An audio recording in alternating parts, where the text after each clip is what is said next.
guys! Welcome to my vlog! Charis lang. So, ngayon, maghuhugas tayo ng whole chicken. Gagawin natin itong baked chicken with lemongrass and coriander. So, lilinisan natin siya ng maigi. Actually, nalinisan ko na siya. Natanggal ko na yung mga laman-laman dito. Tapos na tanggal ko rin yung mga excess na balat. Nalinis na to. Ayan, tapos imamarinate natin siya. Ang gagawin natin dito ay papatuyuin muna natin. Pwede natin siyang pahiran ng towel or tissue hanggang matuyo. Saka i-marinate.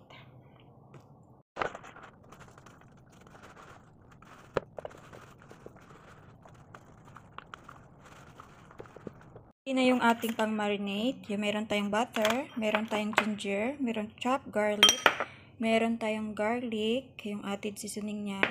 Meron tayong dark soy sauce, light soy sauce, merong isang klase dito ng seasoning, yung pepper, meron siyang salt, yan. And chicken. So, imamarinate natin siya ng whole night. Okay. We have sugar, onion, and coriander.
So guys, hi again and again. So mag 4 PM na.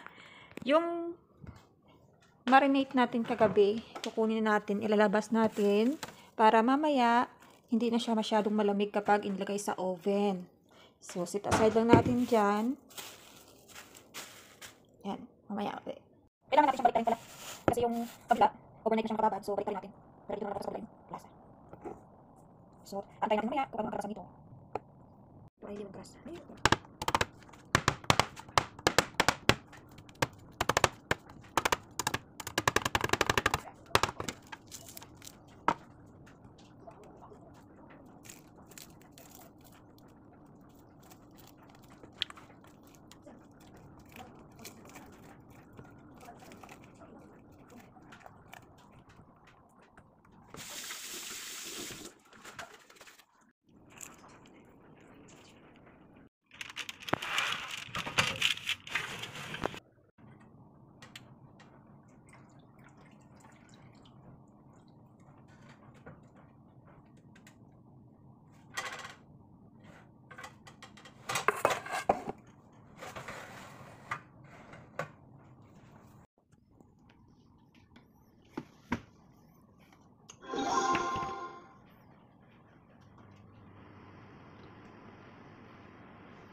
Guys, 1 hour yung open nito. Pero after 30 minutes, binuksan ko siya.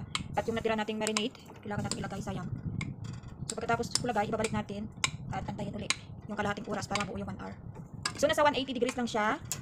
Then, cook for 1 hour. Pero, ang ginawa ko, pag 30 minutes niya, binuksan ko at saka inilagay itong natirang marinated niya kagabi. Sayang. So, okay.